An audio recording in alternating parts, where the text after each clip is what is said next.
Bismillahirrahmanirrahim. Assalamualaikum warahmatullahi wabarakatuh. Alhamdulillah. Allahumma salli ala Sayyidina Muhammad wa ala ali Sayyidina Muhammad. Rabbi salli sadri wa yassirli amri waldatan min lisani yafqahu qawli. Alhamdulillah, apa kabar Anda pemirsa dakwah Sulsel? Semoga selalu dalam keadaan sehat walafiat, selalu dalam lindungan Allah Subhanahu wa taala, dan tentunya Allah selalu memberikan kita kekuatan untuk bisa menyelesaikan puasa Ramadan kita dengan berbagai macam target-target kita, dan semoga kita adalah muslim yang tergolong orang-orang yang kelak nanti di akhir bulan Ramadan bisa lulus dengan predikat la'allakum tattaqun. Dan senang sekali hari ini saya host Anda Adi Wijaya bisa kembali menyapa seluruh pemirsa dakwah Sulsel dalam program Syiar Ramadan, satu program spesial yang dihadirkan oleh dakwah Sulsel untuk kaum muslimin semua, pemirsa dakwah Sulsel semua, untuk membuat waktu-waktu Ramadan kita lebih berkualitas. Untuk yang berada di Indonesia Tengah, ya, mudah-mudahan ngabuburitnya, waktu menunggu maghribnya bisa lebih bermakna dan bisa lebih berkah dengan kehadiran Syiar Ramadan hari ini. Dan buat seluruh pemirsa dakwah Sulsel, pastikan bahwa Anda sudah mensubscribe channel dakwah Sulsel sebagai bentuk dukungan kita terhadap dakwah Sulsel, dan jangan lupa untuk klik tombol jempolnya, ya, klik tombol like-nya, dan jangan lupa juga untuk men-share konten-konten dakwah, untuk berbagi konten-konten dakwah dari dakwah Sulsel. Ayo sekarang bisa kita klik tombol share-nya, kita share ke seluruh grup WhatsApp yang kita punya. Sayang sekali kalau kita punya banyak grup WhatsApp tapi tidak digunakan untuk menyebar kebaikan dan menyebar kebaikan dakwah. Ayo sekarang kita sebar ke grup keluarga, ke grup angkatan, mungkin ke grup alumni, sehingga siaran kita di sore hari ini bisa tersebar ke seluruh kaum muslimin se-Indonesia, bahkan mungkin sedunia insya Allah. Baik pemirsa dakwah Sulsel yang dirahmati oleh Allah Subhanahu wa taala, untuk edisi Syiar Ramadan hari ini ada dua hal yang spesial. Yang pertama, kalau syiar-syiar edisi Syiar Ramadan dari edisi perdana sampai edisi terakhir kemarin kita banyak membahas tentang tema-tema Ramadan, tapi untuk sore hari ini ya kita keluar sedikit dari tema Ramadan, kita bahas tema yang lagi aktual di kesempatan hari ini, yaitu tema tentang moderasi beragama bagian dari agenda Barat. Itu spesial pertamanya. Terus spesial yang kedua, pemirsa dakwah Sulsel, kalau biasanya Syiar Ramadan hadir dengan satu orang pemateri, tapi untuk edisi hari ini kita langsung menghadirkan 4 orang pemateri. 1 orang ada di studio dan 3 lainnya ada di belahan Makassar sebelah selatan, ya. Makassar sebelah selatan, ada yang dari Goa, ada yang dari Takalar, dan ada yang dari Bajeng. Nah, ini spesial sekali, maka beruntunglah pemirsa dakwah Sulsel yang bisa menonton edisi Syiar Ramadan untuk sore hari ini, ya. Temanya lagi hangat dan pemateri yang kita hadirkan adalah 4 pemateri dari titik-titik yang berbeda. Nanti dengan 3 orang pemateri kami akan menggunakan sambungan virtual, dan 1 pemateri langsung kita hadirkan ke studio.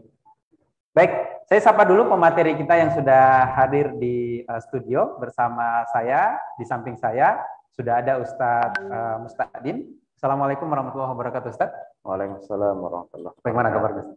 Alhamdulillah masih sehat. Alhamdulillah, semoga pemirsa dakwah Sulsel juga seperti kami berdua di studio masih dalam keadaan sehat walafiat. Ustadz, hari ini kita, kalau edisi-edisi kemarin kita bahas tentang Ramadan. Ramadan bulan berkah, Ramadan bulan perjuangan, Ramadan bulan pendidikan. Hari ini kita agak-agak keluar-keluar sedikit dulu, Ustadz, supaya fresh lagi. Kita bahas tentang moderasi beragama, bagian dari agenda Barat.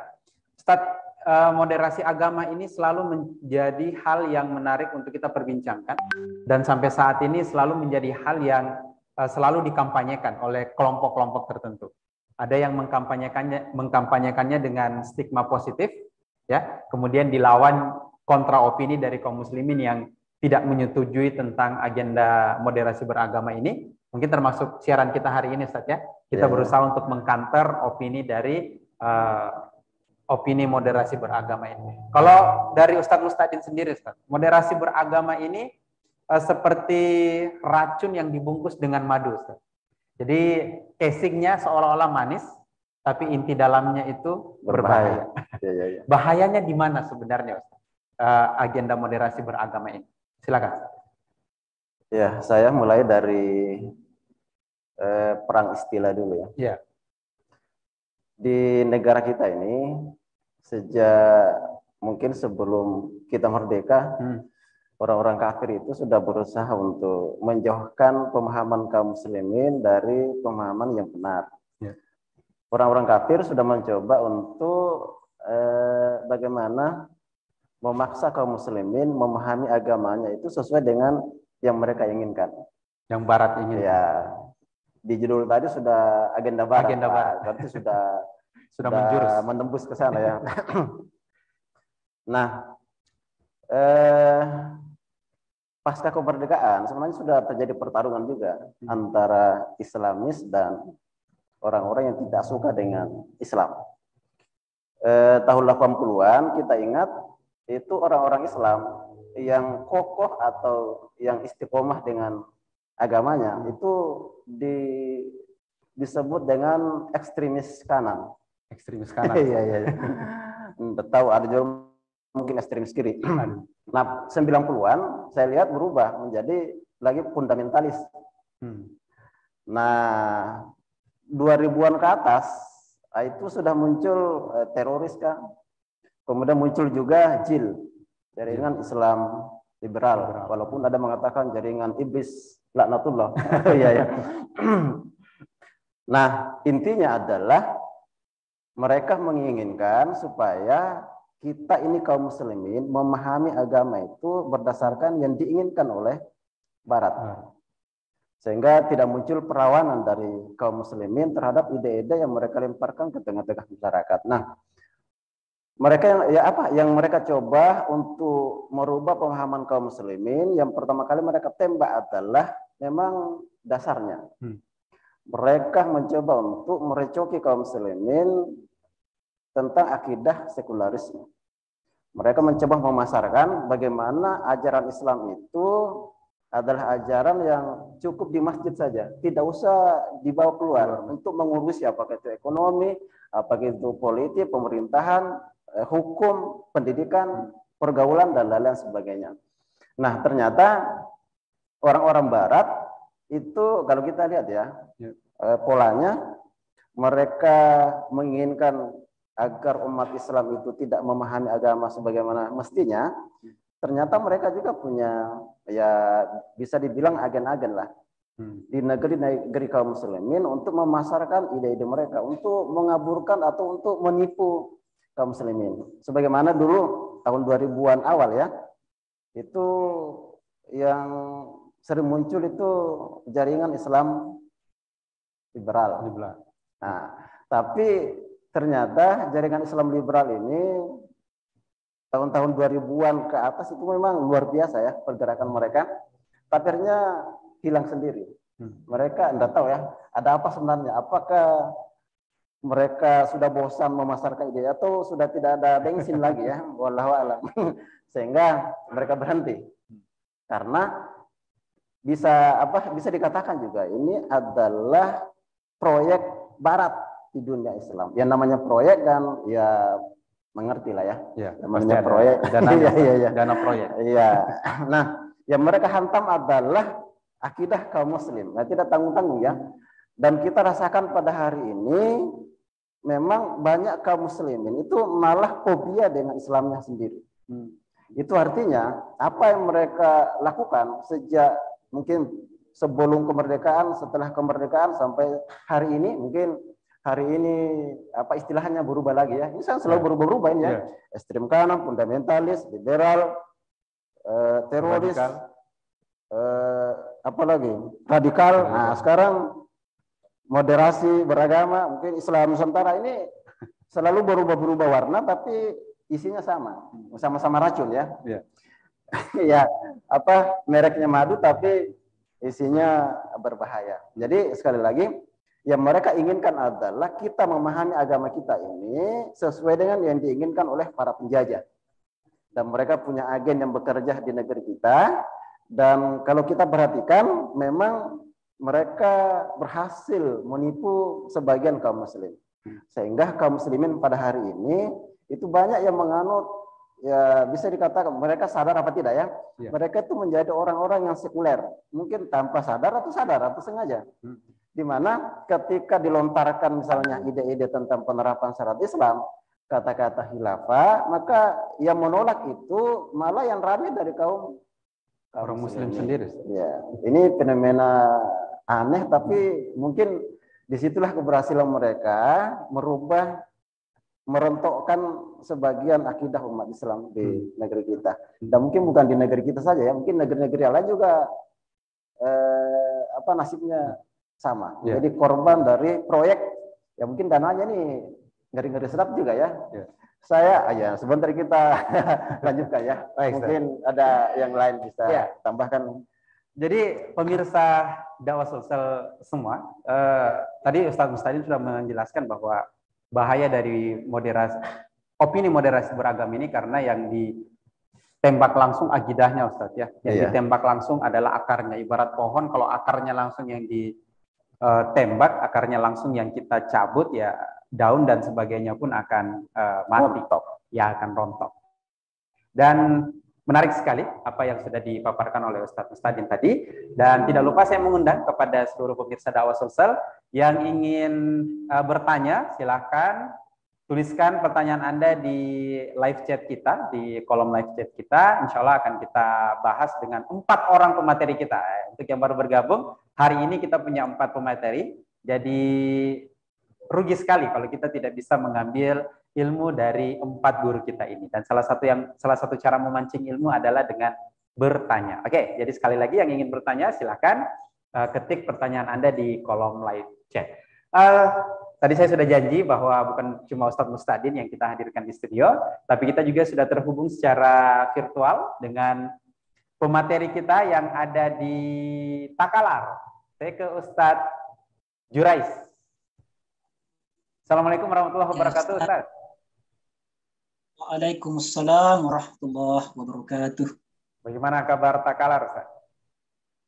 Alhamdulillah, baik Ustaz. Oke. Dari semua pemateri, kalau bicara Takalar, sepertinya Ustaz Jurais ini yang paling jauh.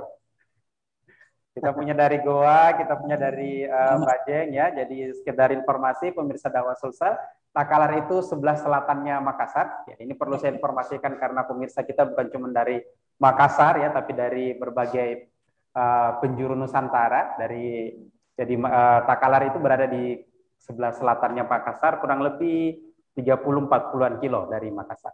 Baik, Ustadz Jurais.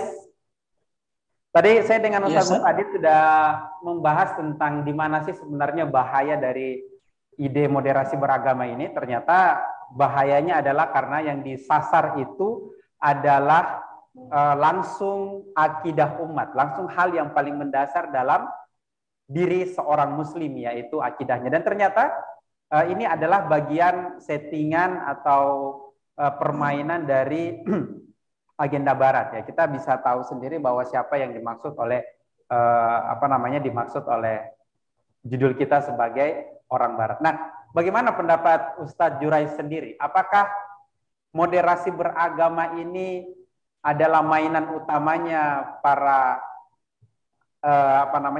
para imperialis barat hari ini? Silakan Ustadz Jurais. Ya.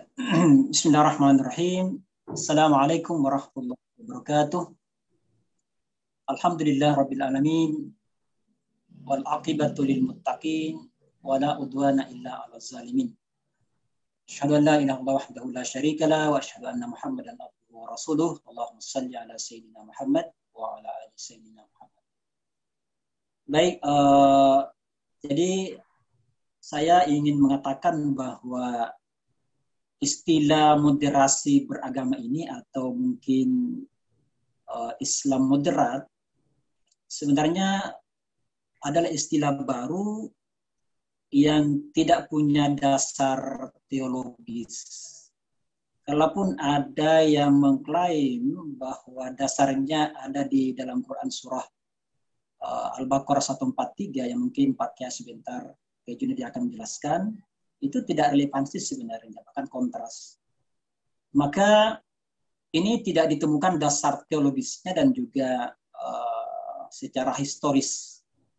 Maka ini adalah satu istilah baru yang memang tidak ditemukan dalam peristilahan Islam.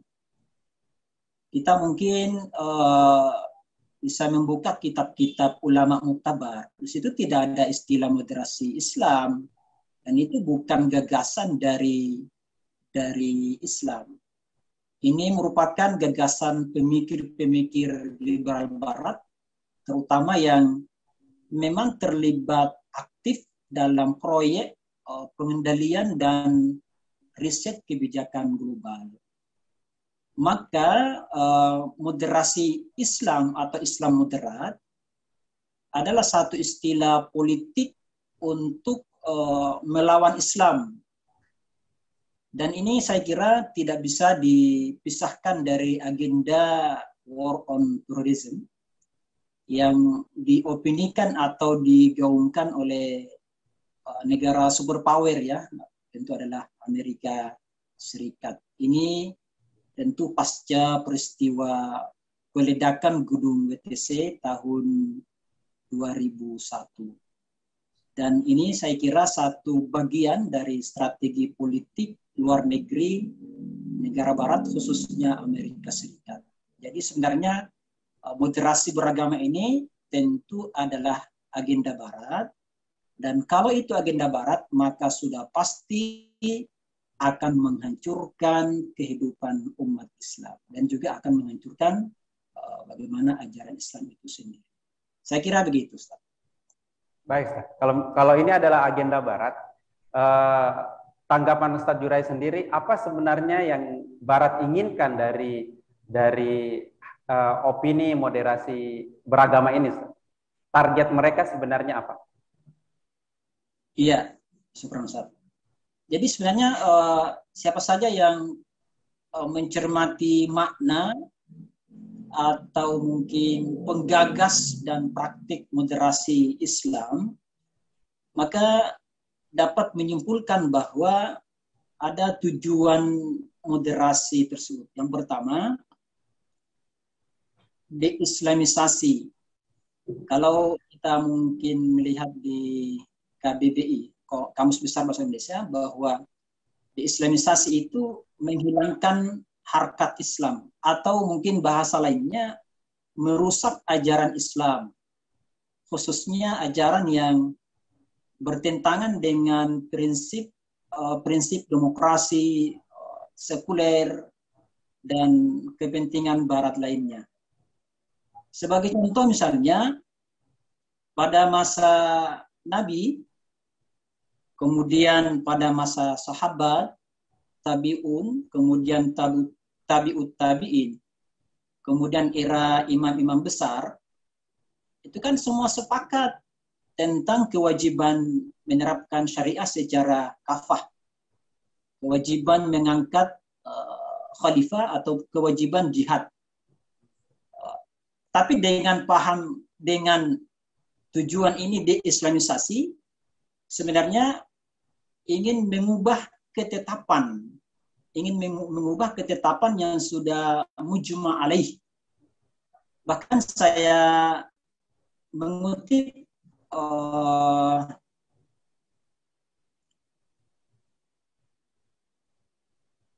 Syekh Profesor Dr. Wahbah Az-Zuhaili, beliau mengatakan begini, bahwa mengingkari salah satu hukum dari hukum-hukum syariah yang diterapkan berdasarkan dalil qat'i, atau menuduh kebengisan hukum syariah apapun itu, hudud misalnya, atau menyerukan ketidaklayakan hukum syariah untuk diterapkan, itu dianggap kekufuran dan murtad dari Islam. Adapun pengingkaran terhadap hukum yang ditetapkan dengan ijtihad yang dibangun di atas dugaan kuat atau ghalabatul dzan adalah kemaksiatan, kefasikan, dan kezaliman. Ini di dalam kitab beliau Al-Fiqhul Islam Al-Adillatuhu. Artinya deislamisasi ini sebenarnya ditujukan ingin mengubah ketetapan yang sudah mujma' alaih. Ini sasarannya, ini yang pertama. Kemudian yang kedua, ingin menguatkan Islam ala Barat. Tentu dengan penerapan sistem kapitalisme atau sistem demokrasi kapitalis, justru akan nampak kebobrokan apa yang dirasakan di tengah masyarakat, bukan saja di Indonesia tapi di dunia.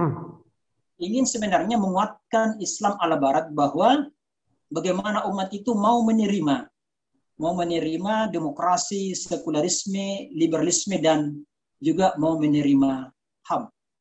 Nah, ini yang kedua, menguatkan Islam ala Barat yang sebenarnya itu rapuh sejak awal. Ini yang kedua. Kemudian yang ketiga, ini mengokohkan keberadaan kapitalisme atau imperialisme Barat. Dan ini sudah tampak rusak di seluruh dunia.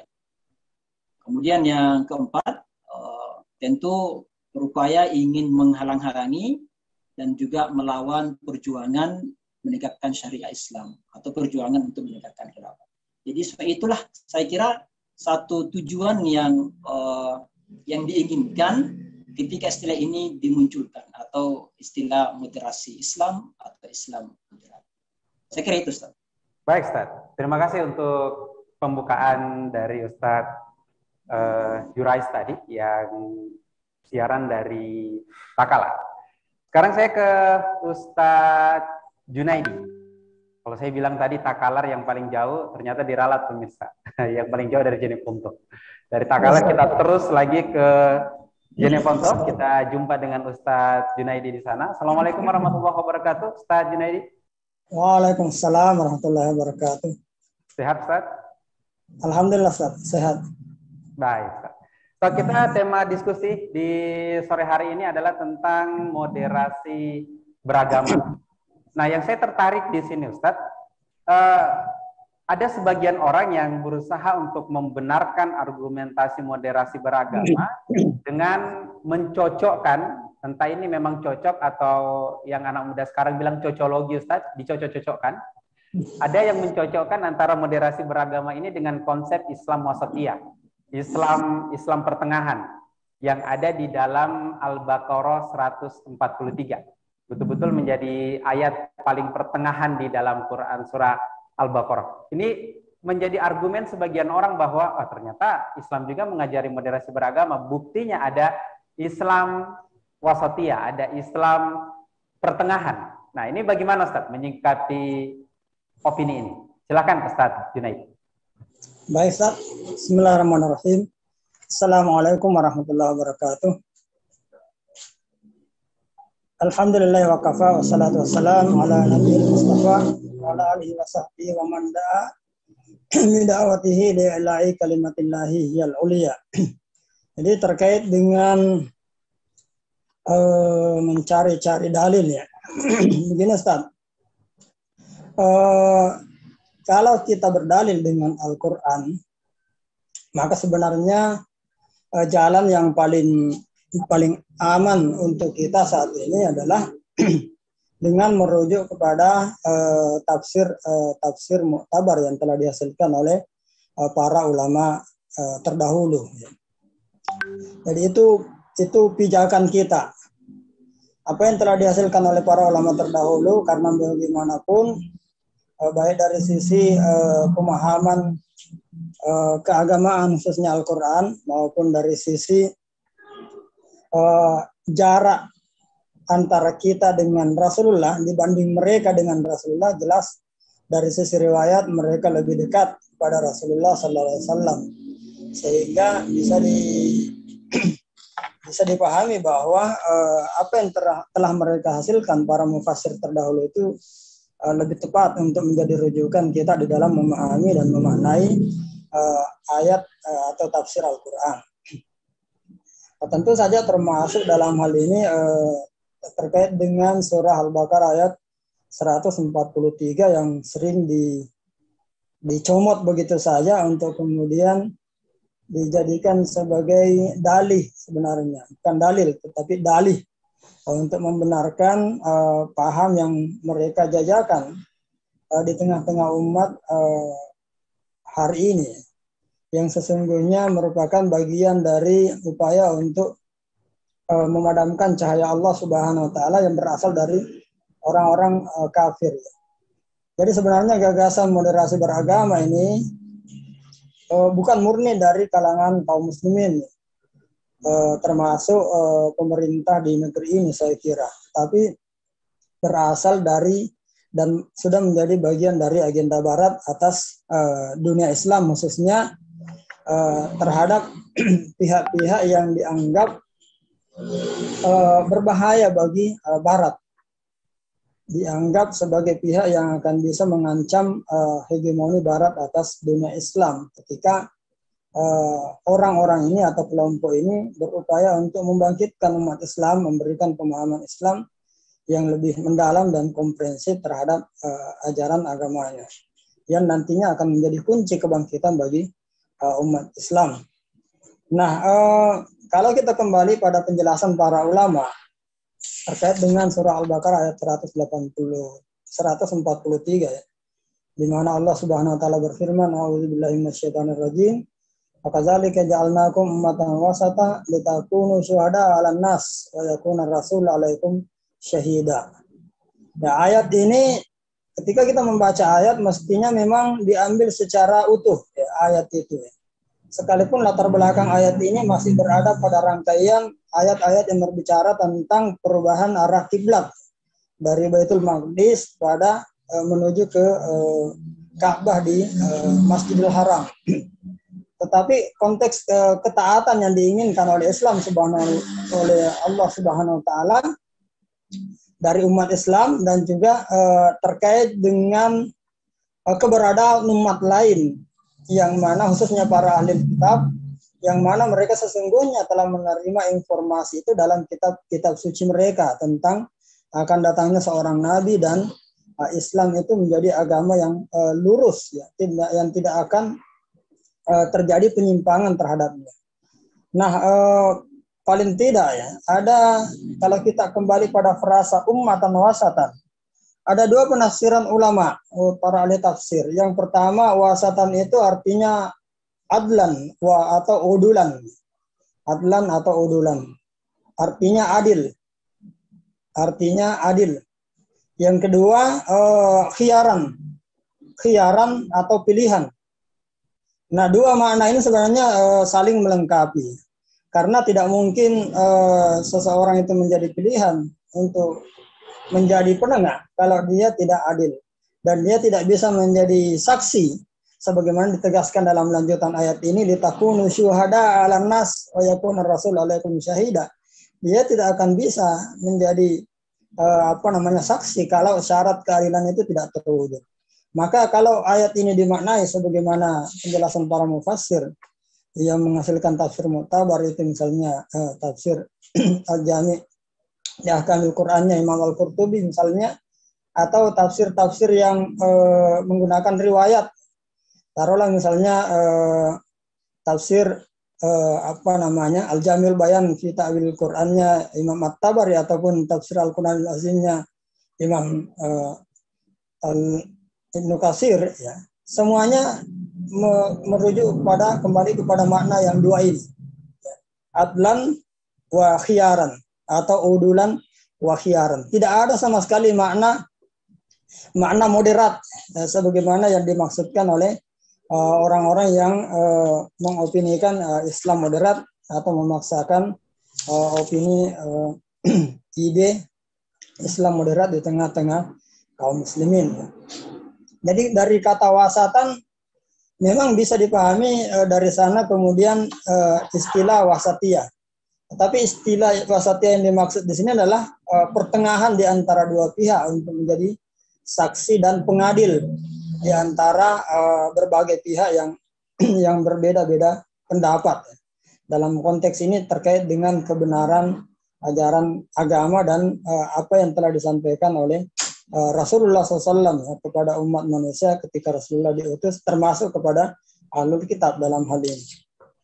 Oleh karena itu pemaknaan ummatan wasatan sebagai Islam wasatiyah itu sangat jauh ya, sangat jauh. Kita tidak menemukan tafsir dimanapun yang kemudian menafsirkan seperti itu ya. Ummatan wasatan sebagai umat yang bersikap moderat ya, sebagaimana yang dipahami atau diopinikan saat ini. Ini yang saya kira mesti disadari betul oleh umat Islam ya. Janganlah mereka mudah terpengaruh, mudah terkecoh ya. Sehingga kemudian mereka bisa tersesatkan dari Islam yang hak. Saya kira seperti itu, Ustaz. Baik, Ustaz Junaidi. Ketika Islam wasatiyah dengan Islam moderat itu berusaha disamakan, ini kalau menurut Ustaz Junaidi, kira-kira ini adalah murni karena ketidaktahuannya orang kemudian menyamakannya, atau ada kesengajaan untuk menyimpangkan pemahaman umat? Iya, ya mungkin ada dua kemungkinan itu, Ustaz. Ya. Ada kemungkinan memang orang itu tidak sadar, tidak memahami apa yang sebenarnya dibalik isu atau opini Islam moderat itu, sehingga dia hanya ikut-ikutan. Sikap seperti itu jelas tidak bisa juga dibenarkan dalam Islam. Kita tidak dibenarkan dalam agama ini, termasuk di dalam berbicara tentang agama ini, agama Islam ini, hanya sekedar ikut-ikutan. Si fulan mengatakan seperti itu, mengopinikan yang kebetulan dia misalnya seorang kiai, lantas kita hanya ikut-ikutan tanpa kemudian menimbang, ya, memikirkan dan meneliti lebih jauh ya, apa yang dilontarkan itu apakah sesuai dengan Islam atau tidak. Ya. Sebab di dalam surah Al-Isra itu kita dilarang. Allah Subhanahu wa taala berfirman, "Wala taqfu ma laysa laka bihi ilmun, inna sama wal fuada wal basara wal fuada kullu ulaika kana anhu mas'ula." Dan janganlah engkau mengikuti sesuatu yang engkau tidak memiliki pengetahuan tentangnya. Karena sesungguhnya pendengaran, penglihatan, bisikan hati semuanya akan dimintai pertanggungjawaban oleh Allah Subhanahu wa taala. Ini untuk orang yang hanya ikut-ikutan. Tetapi di samping itu ada lagi yang lain, dan ini yang paling berbahaya. Ya. Karena mereka mempropagandakan Islam moderat itu di atas suatu kesadaran dengan tujuan tertentu untuk kemudian menjauhkan Islam dari ajaran Islam yang benar, baik itu terkait akidahnya maupun syariahnya. Nah, ini orang-orang yang seperti ini memang ada di tengah-tengah umat, dan kita wajib untuk mengingatkan umat akan bahaya propaganda Islam moderat ini, dan menyingkap siapa saja mereka yang kemudian secara sadar ya hendak memberikan mudarat bagi umat ini, menimbulkan fitnah di tengah-tengah umat dengan propaganda sesat mereka berupa Islam moderat. Jadi dua-duanya ada kemungkinan, Ustaz. Dua-duanya ada. Ada yang karena tidak sadar dia hanya ikut-ikutan. Ada juga yang memang dia bagian dari proyek barat. Bisa dikatakan memang cari makannya di situ ya. Sehingga mereka melakukan itu. Ini mungkin yang termasuk di antara yang disinyalir oleh Nabi SAW dalam sebuah hadis di mana zaman penuh fitnah itu terjadi. Bahkan Rasulullah mengatakan ada orang yang yusbihu mu'minan wa yumsi kafiran. Di pagi harinya mereka masih beriman, di sore harinya sudah kafir. Wa yumsi mu'minan wa yusbihu kafiran. Ada orang yang di sore harinya ketika itu di zaman penuh fitnah itu masih beriman, tetapi di waktu paginya sudah kafir. Kemudian ketika Rasulullah ditanya kenapa mereka seperti itu, Rasulullah mengatakan ya bi udinahu bi aradin minad dunya. Karena mereka menjual agamanya dengan secuil dunia yang belum tentu juga mereka dapatkan. Ada orang-orang seperti itu, berani menjual agamanya hanya untuk kepentingan dunia. Wa na'udzubillah min dzalik. Baik. Semakin menarik pemirsa dakwah sosial.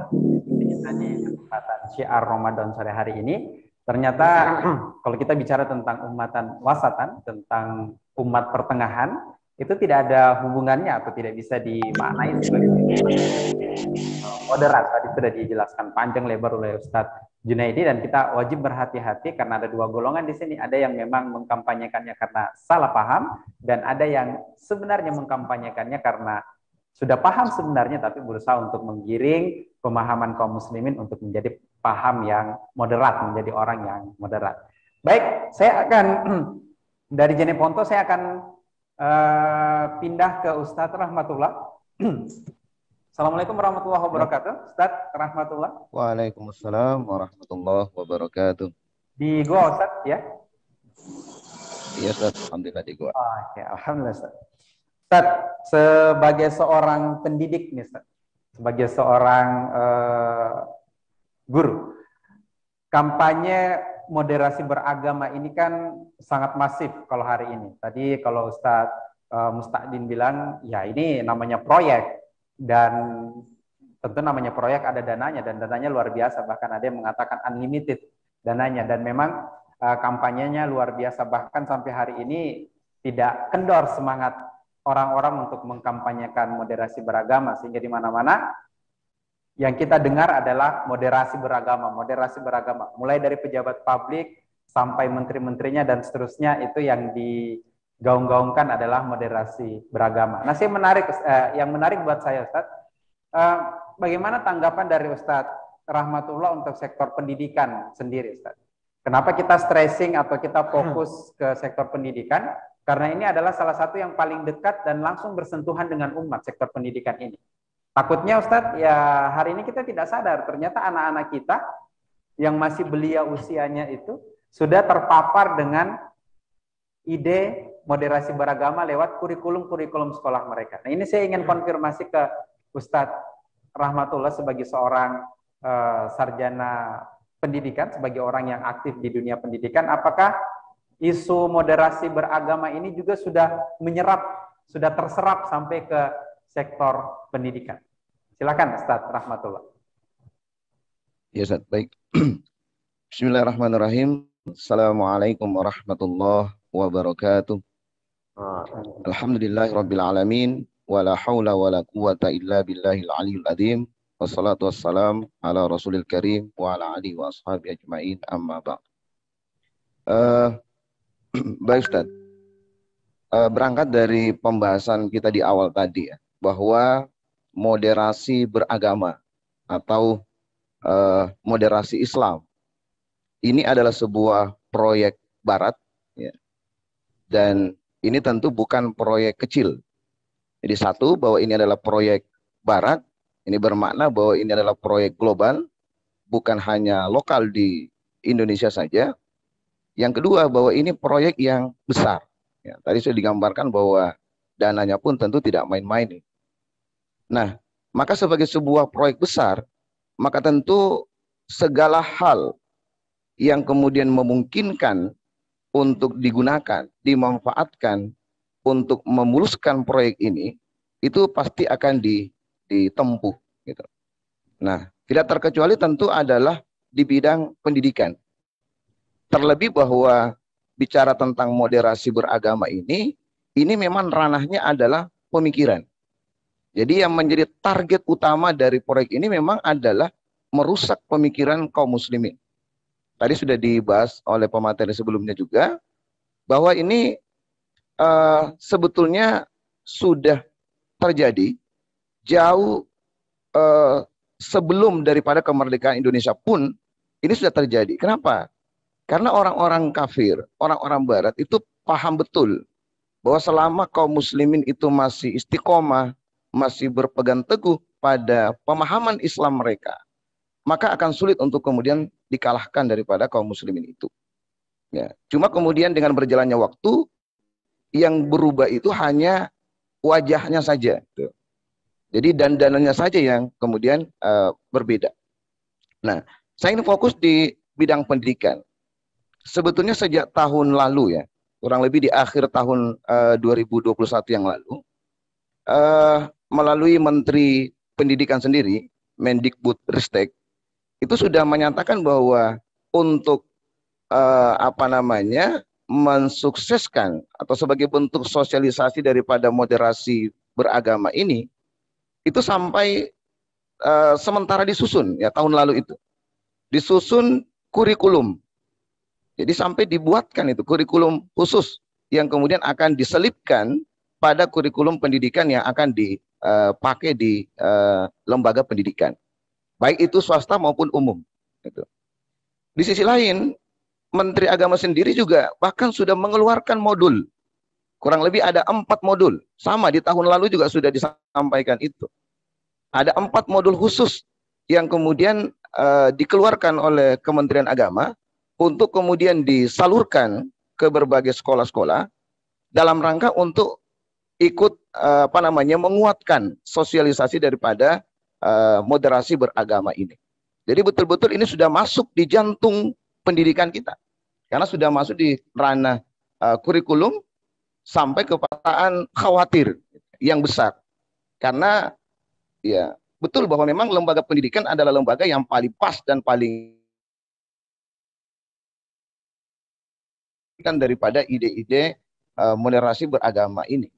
Ya, sehingga memang kita patut khawatir ya dengan generasi-generasi kita yang akan datang ketika sejak awal ini, sejak sekarang ini mereka sudah dicekokin dengan ide-ide moderasi beragama yang sudah dikupas sebelumnya, bahwa memang bicara tentang moderasi agama, kalau kemudian satu kata yang kemudian kita mau sebut terkait dengan moderasi beragama, maka kata yang tepat itu adalah ini adalah racun. Jadi moderasi beragama ini dengan segala idenya, dengan segala turunannya, itu adalah racun. Nah, bisa dibayangkan ketika kemudian racun ini sudah menjalar di berbagai aspek kehidupan kita, tidak terkecuali di dunia pendidikan. Jadi mungkin untuk kondisi saat ini, Ustadz ya, secara umum belum begitu terasa dan belum begitu nampak ya di semua lembaga pendidikan, ya, di semua sekolah. Tetapi bahwa prosesnya itu sudah berjalan, iya. Jadi prosesnya sudah berjalan dan cepat atau lambat, kalau kemudian umat Islam hari ini tidak segera menyadari perkara itu, maka bisa dipastikan itu akan nampak bagaimana pada perubahan kepribadian, perubahan pemikiran dari anak-anak kita yang kemudian sementara mengenyam dunia pendidikan hari ini. Itu mungkin Ustaz, sementara.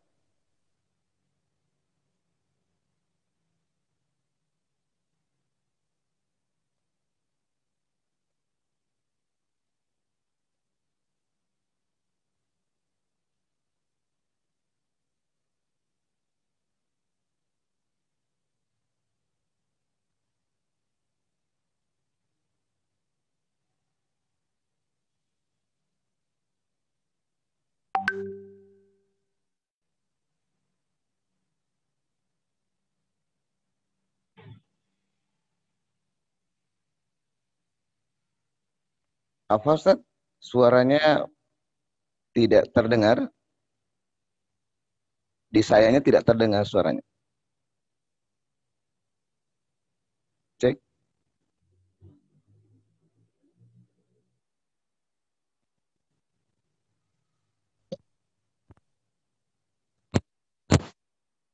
Atensi dari pemirsa kita, ya, banyak atensi dari pemirsa kita, banyak yang berkomentar. Dan ini ada pertanyaan Ustadz dari salah satu pemirsa setia kita, dari Bapak Rijal Muharram. Semoga selalu sehat ya Pak Rijal dan selalu mengikuti tayangan kita di Syiar Ramadan. Pertanyaannya seperti ini Ustadz. Apa perbedaan mendasar antara moderasi beragama dengan fikih kontemporer? Mungkin dilihat karena fikih juga itu kajiannya mengikuti perkembangan zaman, sehingga mungkin ada bias pemaknaan antara fikih kontemporer dengan moderasi beragama. Bisa dikasih tanggapan? Ya. Kalau saya lihat ya, ini moderasi beragama dengan kajian fikih kontemporer kayaknya sangat jauh bedanya. Kalau moderasi beragama, kita lihat orang-orang yang mengusungnya ini mencoba untuk menyelaraskan antara yang diinginkan oleh Barat dengan Islam, pemahaman Islam. Jadi Islam itu mencoba untuk ditafsirkan sedemikian rupa agar selaras dengan apa yang diinginkan oleh Barat. Jadi ketika mereka ditanya apa hukum demokrasi dalam pandangan Islam, maka mereka akan mencoba menafsirkan ayat-ayat, menafsirkan hadis-hadis agar sesuai dengan demokrasi. Bahwasanya demokrasi itu sudah sesuai dengan Islam. Nah, tentu saja ini sangat menggembirakan bagi, atau memang sudah yang diinginkan oleh orang-orang Barat, agar demokrasi itu dalam pandangan Islam itu tidak bertentangan. Padahal pada kenyataannya antara demokrasi dengan Islam itu sangat bertentangan. Dalam demokrasi itu yang menetapkan hal haram itu bukan Allah tapi manusia. Ini boleh, ini tidak boleh, manusia. Dan yang halal pun itu masih bisa diperdebatkan dalam sistem demokrasi. Kalau terjadi perdebatan, alot, buntu, ya di-voting saja. Ya. Jadi nanti boleh saja yang halal itu jadi haram, yang haram jadi halal. Itu intinya ya, bahwasanya moderasi beragama ini hanya menakwilkan agama agar sesuai dengan hawa nafsu sebagian orang. Itu yang punya proyek ini, supaya sesuai dengan hawa nafsu orang-orang sekarang. Kalau fikih kontemporer itu muncul masalah-masalah baru di mana ulama-ulama terdahulu belum sempat mengistimbat atau berijtihad tentang perkara itu karena memang belum muncul. Misalnya apa hukumnya COD? Ya. Itu kan baru sekarang. Nah, ketika muncul masalah ini, ulama-ulama yang punya kompeten untuk beristimbat akan melihat fakta COD itu seperti apa. Setelah tahu fakta COD, maka dihubungkanlah dalil-dalil Al-Quran dan Sunnah yang berkaitan dengan fakta itu.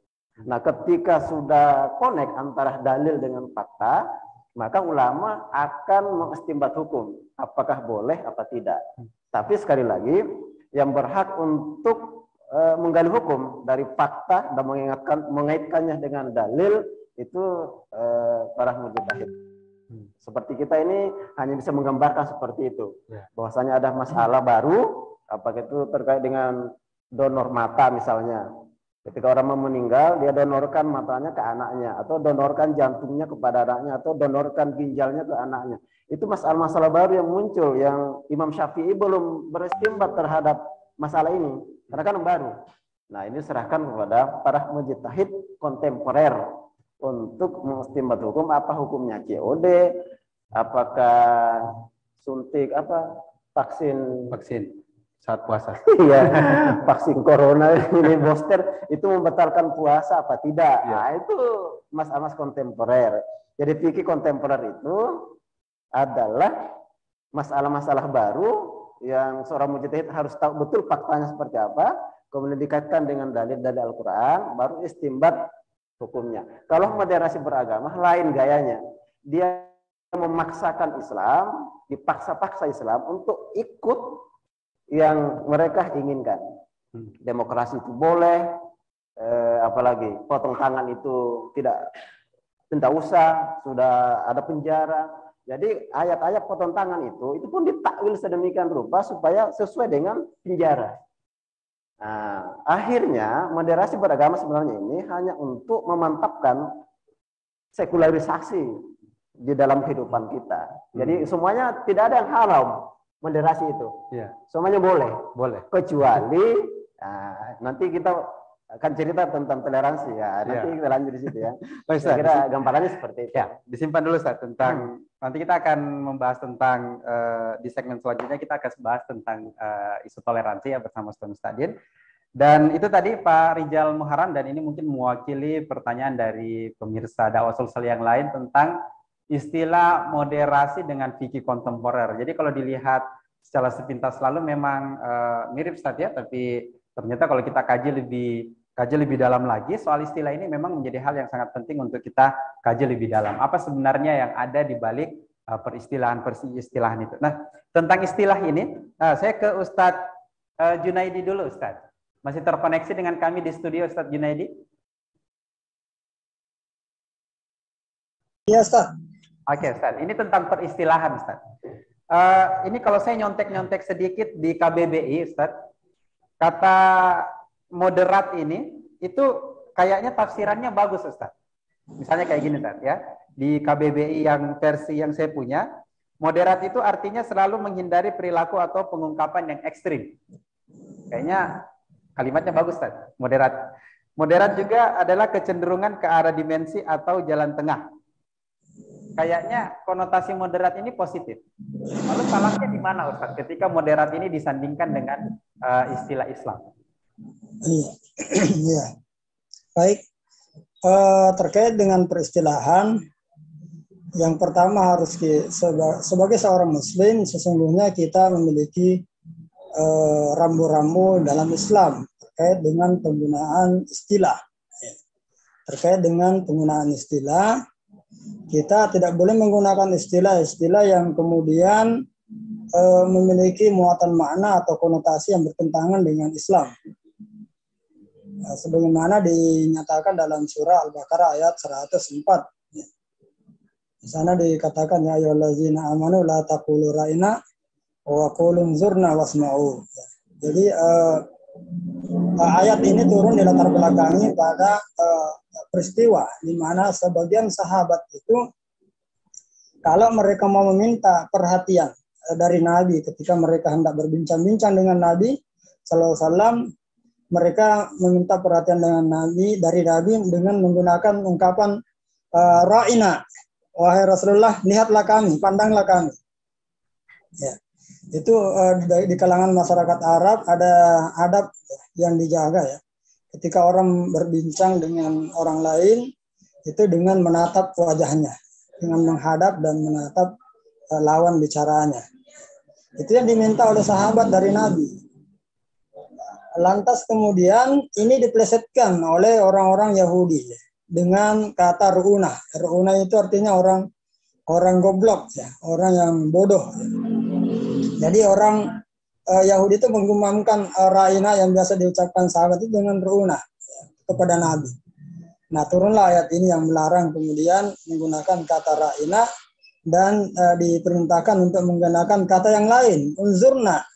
Sebenarnya dari sisi makna ini sama saja. Sama saja ya. Apakah ra'ina, unzurna sama-sama maknanya perhatikanlah kami, lihatlah kami. Tetapi yang satu kemudian dilarang, penggunaan kata ra'ina dilarang, penggunaan kata unzurna itu yang diperintahkan oleh Allah Subhanahu wa taala atas kaum muslimin. Nah, ini dalil bahwa dalil untuk perkara ini bahwa menggunakan istilah itu kita harus berhati-hati. Jangan sampai kita menggunakan satu istilah yang sebenarnya ada konotasi yang bertentangan dengan Islam. Nah, bagaimana dengan apa yang disebutkan di Kamus Besar Bahasa Indonesia ya? Moderat ya. Sebenarnya di KBBI itu tidak ada moderasi. Sepanjang yang saya lihat tidak ada moderasi, yang ada itu moderat. Moderat itu artinya menghindarkan perilaku atau pengungkapan yang ekstrim. Atau yang kedua ada kecenderungan ke arah dimensi atau jalan tengah. Sampai di sini sebenarnya itu masih umum saja. Bisa kita maknai positif, konotasinya positif, bisa juga negatif. Bergantung pada apa yang sesungguhnya dimaksud dengan ekstrim itu. Ya. Apa yang dimaksud dengan perilaku atau pengungkapan ekstrim itu. Atau apa yang dimaksud dengan jalan tengah. Ini dari sisi bahasa. Dari sisi bahasa. Namun demikian tentu istilah Islam moderat. Ketika kata moderat ini disematkan atau disandingkan dengan kata Islam, maka ini membawa pada konotasi yang lain. Berubah konotasinya. Karena di situ ada kata Islam. Ada kata Islam atau Muslim yang kemudian disifati dengan moderat. Nah, pertanyaannya, ketika kita berbicara Islam atau menggunakan istilah Islam, kita harus berangkat dari dalil. Ya.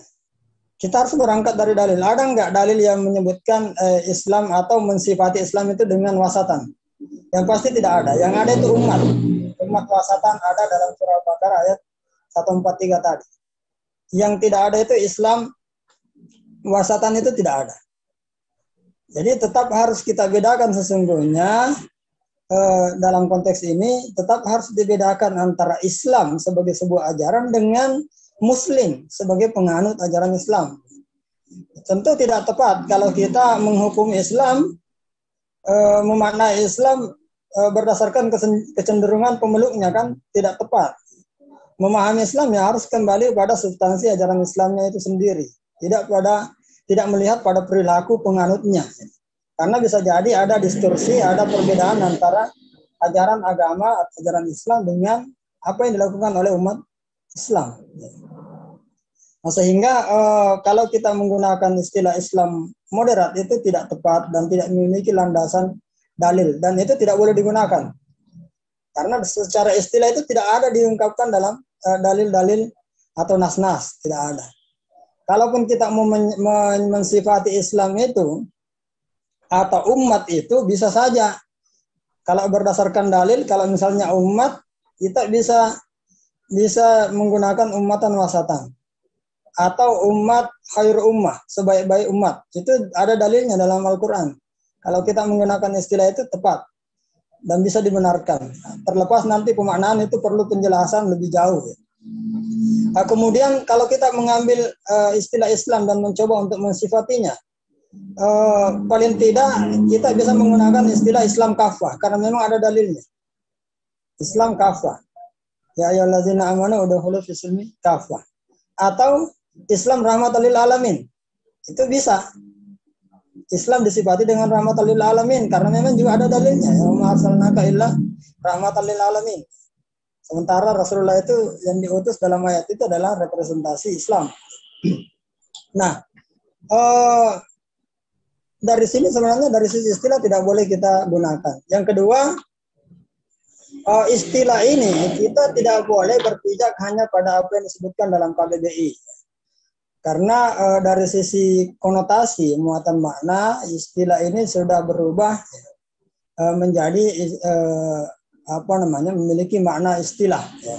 Bukan lagi kembali kepada makna bahasa. Kata moderat ketika disandingkan dengan Islam itu sudah menjadi istilah tertentu dengan konotasi tertentu. Istilah tertentu dengan konotasi tertentu.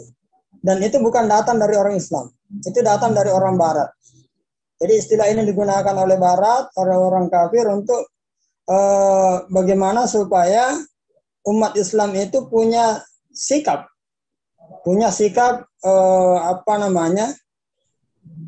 welcome terhadap unsur-unsur di luar Islam, khususnya apa yang dianut nilai-nilai yang menjadi prinsip-prinsip bagi Barat.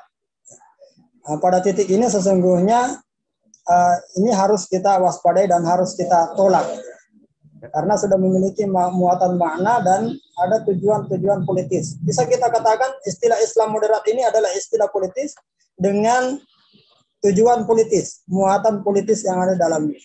Maka kita tidak boleh kemudian menggunakan istilah ini. Yang harus kita lakukan justru seharusnya menjelaskan kepada umat apa sesungguhnya yang dimaksud dengan Islam moderat itu. Kita tidak boleh kembali hanya kepada apa yang disebutkan di Kamus Besar Bahasa Indonesia atau melakukan cocok logi terhadap surah Al-Baqarah ayat 143. Saya kira seperti itu. Terima kasih Ustaz pencerahannya. Jadi dakwah sosial berhati-hatilah kita dalam menggunakan istilah, apalagi kalau di negeri kita ya banyak sekali produksi istilah yang berusaha untuk menenangkan rakyat. Ketika BBM naik dikatakan bukan naik harga, tapi terjadi penyesuaian harga. Ketika terjadi banjir dikatakan bukan banjir, tapi ada genangan air dan berbagai macam istilah-istilah yang lain. Baik, tadi saya dengan Ustadz Rahmatullah di Goa sempat terputus. Kita berusaha sambung lagi ke Ustadz Rahmatullah. Ya, masih tersambung Ustadz? Alhamdulillah Ustadz, sudah. Ya, baik Ustadz. Kalau tadi mendengar penjelasannya Ustadz tentang moderasi beragama yang lambat tapi pasti, hari ini sudah terstruktur dalam sebuah kebijakan yang mungkin tidak lama lagi akan sampai ke sekolah-sekolah anak-anak kita. Saya sebagai orang tua merasa cukup ngeri Ustadz mendengar fakta itu. Ya saya tidak tahu bagaimana pendidikan anak saya ke depannya ketika saya misalnya salah memilih sekolah. Nah, apa yang harus kita lakukan di bidang pendidikan untuk mengcounter opini tentang moderasi beragama ini yang ternyata sudah mulai masuk ke kurikulum-kurikulum kita, Ustaz? Apakah kita mau homeschooling dan tidak semua orang tua bisa seperti itu, atau kita buat sekolah sendiri, atau seperti apa kalau dari Ustadz Rahmatul?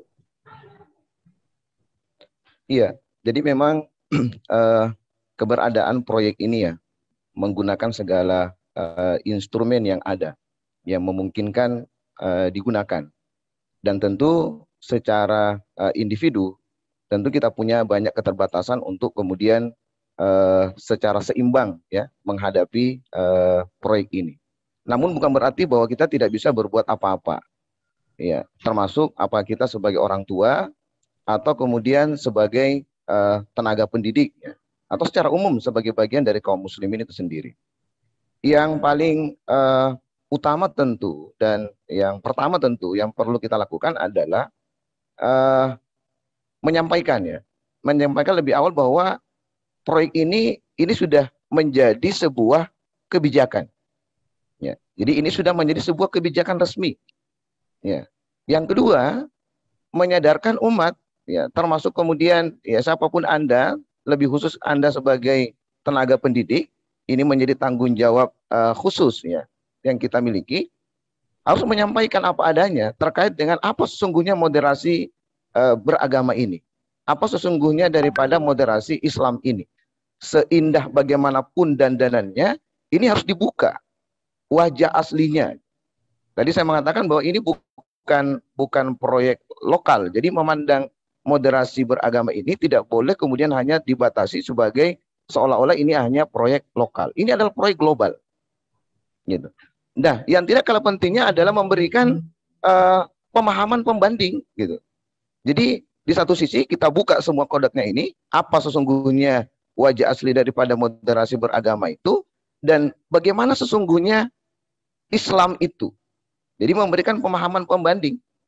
Gitu. Nah ini yang menjadi hal yang kemudian bisa kita lakukan sebetulnya.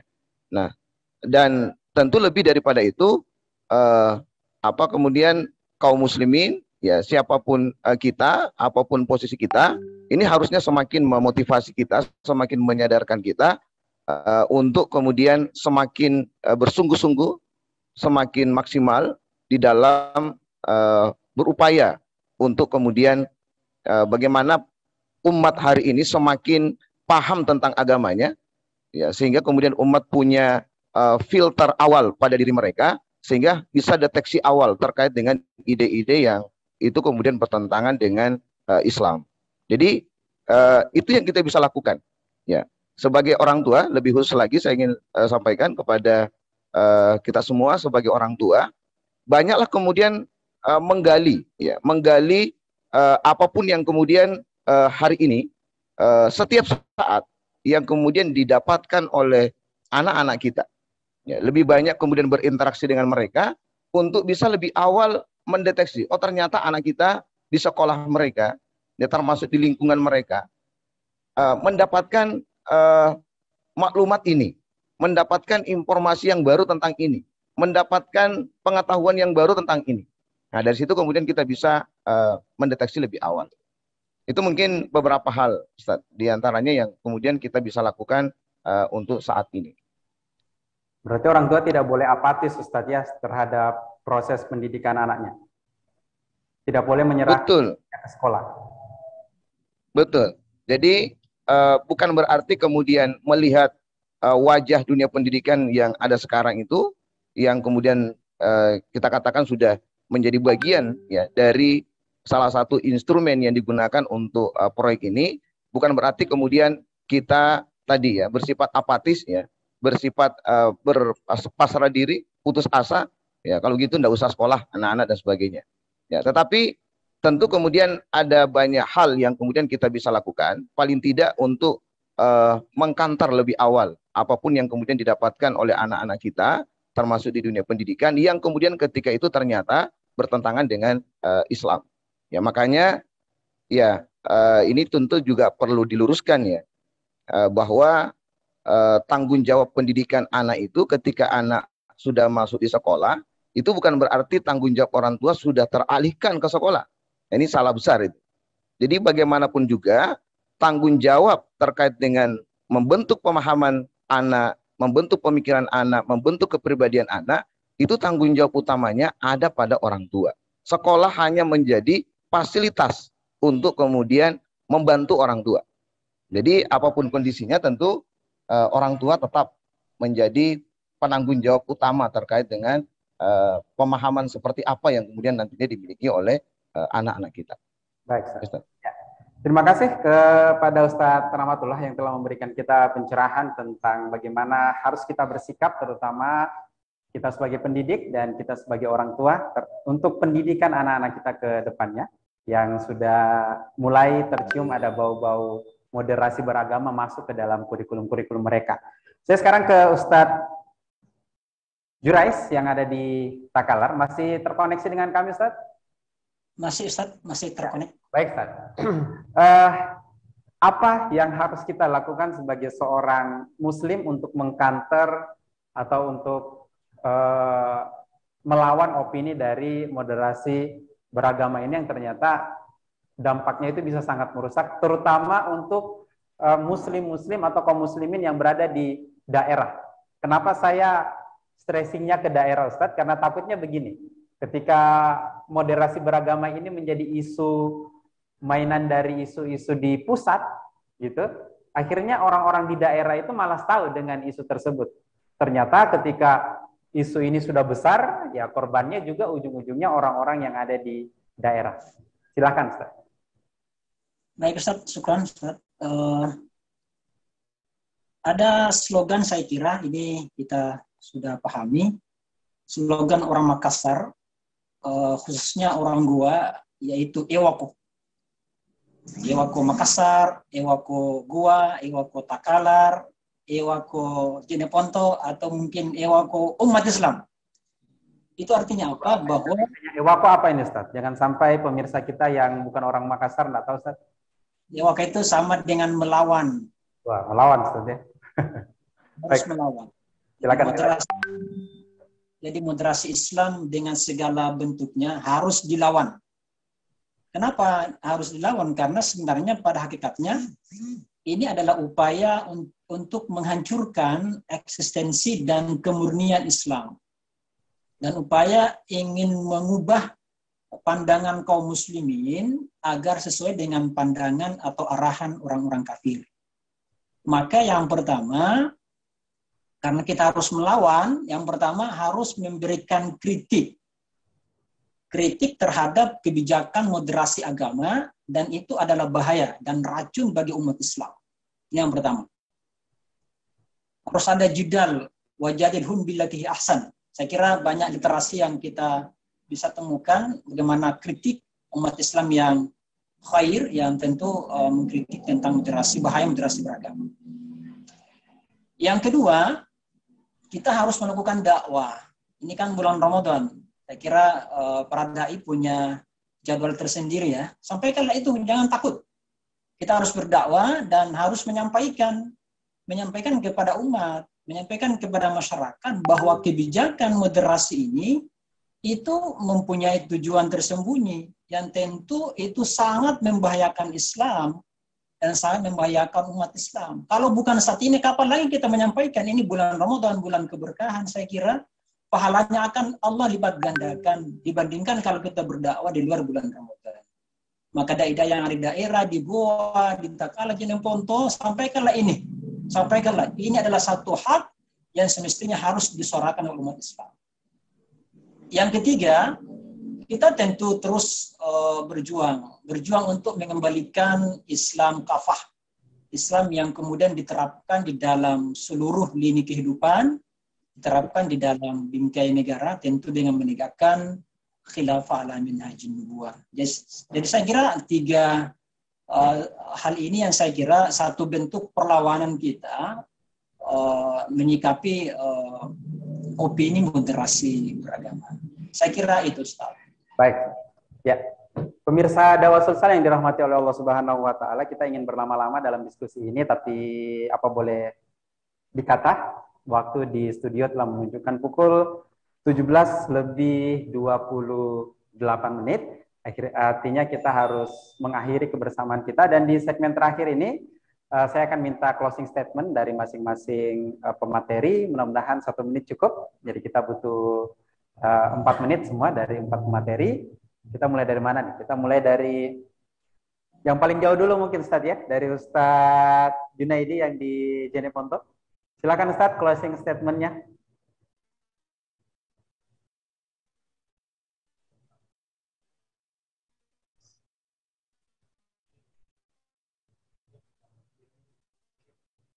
Baik, Ustadz Junaidi, masih jelas suara kami dari studio?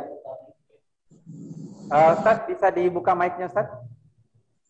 Halo, ya. Silakan Ustadz, closing statement-nya 1 menit dari Jeneponto. Silakan Ustadz. Ya. Assalamualaikum warahmatullahi wabarakatuh. Pemirsa dakwah sosial yang dirahmati Allah Subhanahu wa taala, terkait dengan moderasi beragama ini yang sesungguhnya menyasar Islam.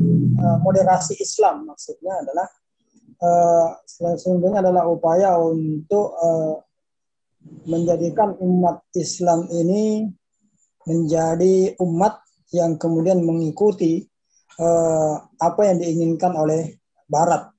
Harapannya dengan mengikuti apa yang diinginkan oleh Barat, kita umat Islam tidak akan pernah bisa meraih kebangkitan, tidak akan pernah bisa meraih kejayaan, dan justru kemudian menjadi seperti yang orang-orang kafir inginkan dari kita.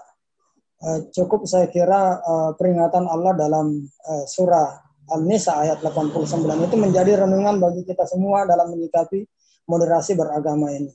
Di mana Allah Subhanahu wa taala berfirman, "Waddu law takfuruna kama kafaru wa takununa sawa'a." Mereka orang-orang kafir itu sangat menginginkan kalian itu menjadi kafir sebagaimana mereka kafir, sehingga kalian menjadi sama dengan mereka. Oleh karena itu gagasan moderasi beragama ini yang hakikatnya adalah moderasi Islam ini harus kita waspadai, harus kita tolak, dan harus kita lawan. Umat Islam mesti menyadari bahaya dari ajaran Islam yang benar. Saya kira seperti itu. Wallahu a'lam. Assalamualaikum warahmatullahi wabarakatuh. Baik, itu tadi closing statement dari Ustadz Junaidi. Kita langsung ke Ustadz Rahmatullah yang ada di Goa. Closing statement-nya 1 menit, Ustadz, silakan. Ya, Pak Ustadz, terima kasih. Bismillahirrahmanirrahim. Jadi pemirsa dakwah Sulsel terkait dengan moderasi beragama ini sudah sangat terang, sudah sangat jelas bahwa ini adalah bagian daripada serangan terhadap Islam dan umat Islam. Maka tentu sebagai seorang Muslim kita tidak boleh tinggal diam.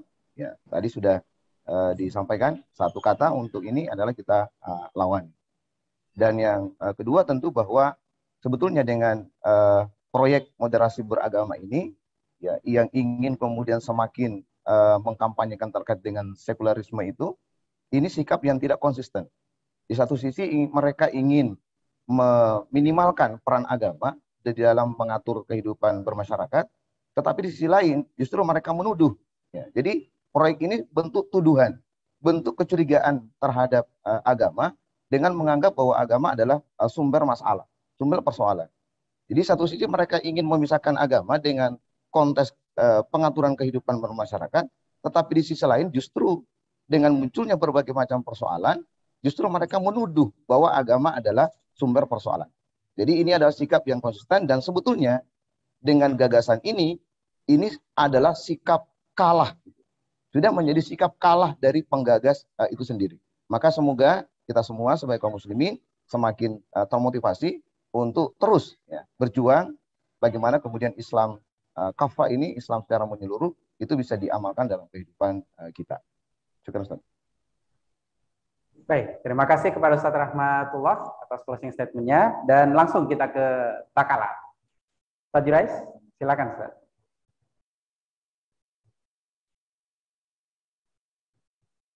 Ustaz Jurais, masih bisa mendengar suara saya? Ustaz Jurais? Jadi saya ingin menyampaikan 2 ayat terhadap para pengganti. Ya, Ustaz? Ya, silakan Ustaz. Bisa, Ustaz? Ya. Ya, ya. Halo? Ya, jelas Ustaz, silakan. Ya. Lanjut. Gimana, Ustaz? Dilanjut Ustaz, silakan. Halo?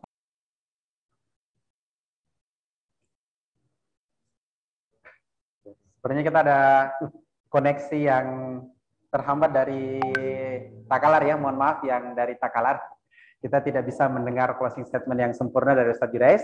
Dan saya ke pemateri kita yang ada di studio setelah kita putar-putar di Goa, Jeneponto, dan akhirnya kita tiba di Makassar. Closing statementnya, Ustadz Mustadin, silakan.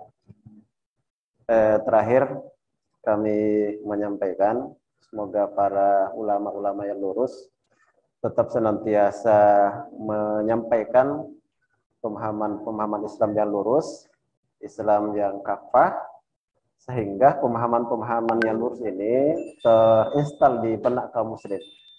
Ketika kaum muslimin paham tentang ajaran agamanya, maka secara otomatis meminjam istilah seorang tokoh, kita tidak menolak moderasi beragama, tapi moderasi agama sendirilah yang tertolak. Iya, dari awalnya sudah tertolak. Ya, demikian. Ya. Baik, terima kasih kepada Ustadz Mustadin, dan dengan berakhirnya segmen terakhir yaitu closing statement kita, maka untuk edisi Syiar Ramadan hari ini, Syiar Ramadan yang spesial yang menghadirkan 4 orang pemateri dari titik-titik yang berbeda. Dan alhamdulillah pemirsa Dakwah Sulsel terus setia dengan program Syiar Ramadan yang insya Allah akan selalu hadir di pukul 16.00 waktu Indonesia bagian tengah. Demikian untuk edisi Syiar Ramadan kita di edisi hari ini. Saya host Anda, Adi Wijaya, mewakili Ustadz Rahmatullah yang ada di Goa, Ustadz Junaidi yang ada di Jeneponto, dan Ustadz Jurais yang ada di Takalar. Mohon pamit dari hadapan Anda. Semoga kita selalu sehat dan kita bisa menuntaskan Ramadan kita dan kita lulus dengan predikat sebagai orang-orang yang bertakwa. Demikian. Subhanakallahumma wa bihamdik, asyhadu an la ilaha illa anta, astaghfiruka wa atubu ilaik. Sampai jumpa di edisi Syiar Ramadan esok hari. Wabillahi taufiq wal hidayah. Assalamualaikum warahmatullahi wabarakatuh.